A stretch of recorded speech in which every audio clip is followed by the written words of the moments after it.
குரு. நான் 8ஆம் வகுப்பு படிக்கிறேன். தமிழ் மொழி வாழ்த்து மனப்பாடச் செய்யுள்.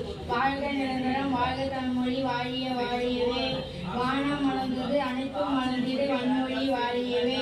7 கடல் வைப்பினும் தன்மனம் வீசி இசை கொண்டு வாழியவே. எங்கள் தமிழ்மொழி என்றென்றும் வாழியவே. நன்றி.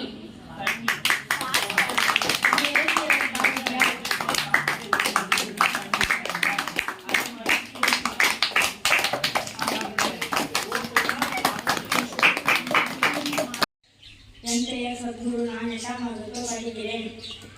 இயற்கை போற்றுதும் தலைப்பு. மாமலை போற்றுதும் நாமநீர் வேலி உலகிற்கு அவன் அளிப்போர் மேல் நின்று தான் சொல்கிறான். இதை எழுதியவர் இளங்கோவடிகள். நன்றி, வணக்கம்.